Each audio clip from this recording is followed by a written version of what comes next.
Hello বন্ধুরা, আজ আমরা জানব এক রহস্যময় ঘটনা যা এক ট্রেনের ভেতরে ঘটে গিয়েছিল, কিন্তু কেউ তার সত্যতা প্রমাণ করতে পারেনি। রাত 1:02 বেজে 4-5 মিনিট। কলকাতা থেকে ছেড়ে আসা ট্রেন সূর্যোদয় এক্সপ্রেস কি ছুটে চলেছে নির্জন পথ ধরে। রাতের অন্ধকারে চারপাশ নিস্তব্ধ, কেবল ট্রেনের চাকাগুলোর ঘটঘট শব্দ শোনা যায়। ট্রেনের শেষ কামরায় বসেছিলেন আরিফ, একজন সফটওয়্যার ইঞ্জিনিয়ার যিনি অফিসের কাজে শহরে গিয়েছিলেন। ক্লান্ত শরীরে তিনি জানলার পাশে বসে বাইরে তাকিয়েছিলেন। হঠাৎ তার মনে হল কেউ যেন তার পেছনের সিটে বসেছে। কিন্তু পুরো কামরায় তখন মাত্র 3 জন যাত্রী। সে আস্তে আস্তে পিছনে তাকাল, কিন্তু কেউ নেই। তার শরীর ঠান্ডা হয়ে গেল। ভুল দেখেছি নাকি, নিজের মনে বলে আবার সামনের দিকে তাকালেন। ঠিক তখনই কানের কাছে একটা ফিসফিস শব্দ। এখানে বসে আছো কেন? আরিফ ভয়ে কেঁপে উঠলেন। তার পাশে বসা বৃদ্ধ লোকটি অদ্ভুতভাবে হাসছিল। আপনি কিছু বললেন? আরিফ জিজ্ঞেস করলেন কাপা গলায়। বৃদ্ধ লোকটি হাসল। আমি না, কিন্তু সে তোমার পেছনে বসে আছে গি। আরিফ সাথে সাথে উঠে দাঁড়ালেন। কামরার দরজা পর্যন্ত দৌড় দিলেন, কিন্তু দরজা তালাবদ্ধ। ট্রেনের কোনো কর্মচারী নেই আশেপাশে। ঠিক তখনই ট্রেনের ভেতর আলো মিটমিট করতে লাগল।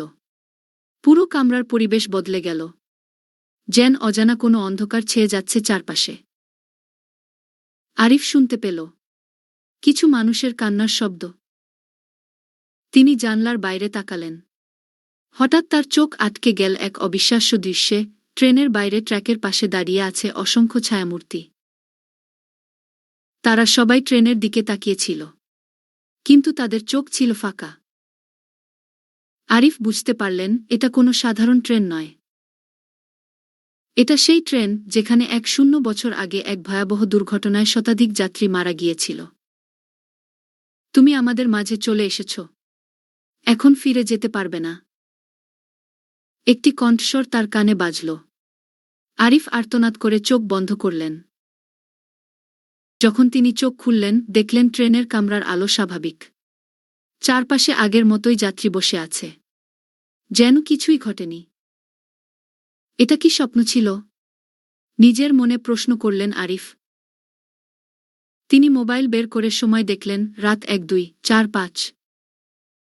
ঠিক সেই মুহূর্তে পাশের যাত্রী বলল, আপনার শরীর ঠিক আছে তো? কিছুক্ষণ আগে দেখলাম আপনি কেমন যেন চুপচাপ হয়ে গেলেন গু। আরিফ ধীরে ধীরে মাথা নাড়লেন, হয়তো ক্লান্তির কারণে হ্যালুসিনেশন হচ্ছিল গু। তিনি জানলার বাইরে তাকালেন, এবং তখনই তার মুখ শুকিয়ে গেল। কারণ ট্রেনের বাইরে ট্র্যাকের পাশের ঝোপঝাড়ের মধ্যে দাঁড়িয়ে ছিল ঠিক সেই ছায়ামূর্তিরা। তারা সবাই এবার তার দিকেই তাকিয়েছিল। এবং তখনই ট্রেনের জানলার কাছে একটা ঠান্ডা নিঃশ্বাসের ছোঁয়া অনুভব করলেন আরিফ। শেষ পর্যন্ত আরিফ কি এই ট্রেনের যাত্রী নাকি এই ট্রেনের অংশ হয়ে যাবেন? এখন সিদ্ধান্ত আপনার। গল্পটি সত্যি নাকি শুধুই কল্পনা? কমেন্টে জানাবেন।